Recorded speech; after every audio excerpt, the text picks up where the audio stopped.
What's something the crazy one in your friend group did that you'll never forget? Jake was always weird, but what he did junior year still gives me chills. Our chemistry teacher, Mrs. Chen, had this rule where if anyone's phone went off during class, the whole class got detention. She was obsessed with catching people. She'd make us put our phones in this clear plastic box at the front of the room, but she still didn't trust us.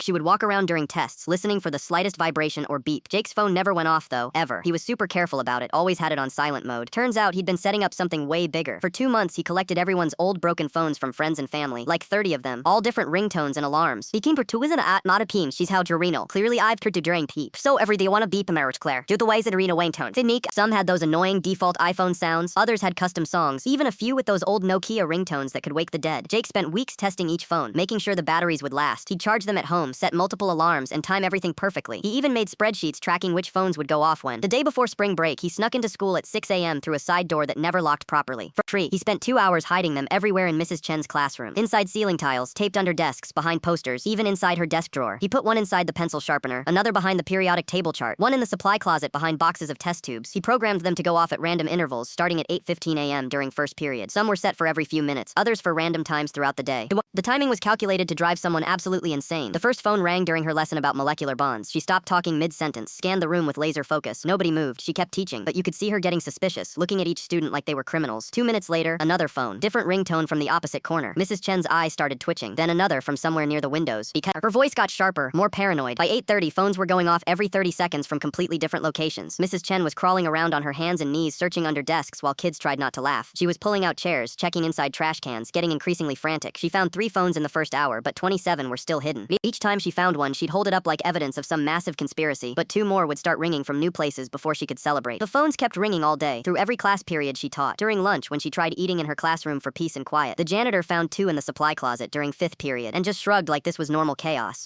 Other teachers started avoiding her classroom because they could hear the constant ringing from the hallway. Students from different classes were walking by just to listen to the madness. Some kids started timing the rings, making bets on where the next one would come from. By 2 p.m., Mrs. Chen had completely lost it. She was standing in the hallway screaming about how the whole school was conspiring against her, how students were using some kind of advanced technology warfare. And the principal had to calm her down and send her home early. The assistant principal spent the entire afternoon helping her search the next day. They found 12 more phones, but the ringing never stopped completely. Some were programmed to go off days later. Jake never told anyone it was him until graduation day during his speech. Turned out those broken phones had been running on backup batteries for 3 weeks straight, and he'd programmed some to go off randomly for the entire rest of the semester. Mrs. Chen took early retirement that summer. She'd been teaching for 22 years, but those 30 phones broke her spirit completely. She moved to a different state and became a librarian. Jake became a computer programmer. Still thinks it was his greatest achievement in high school. He framed one of the phones on his office wall.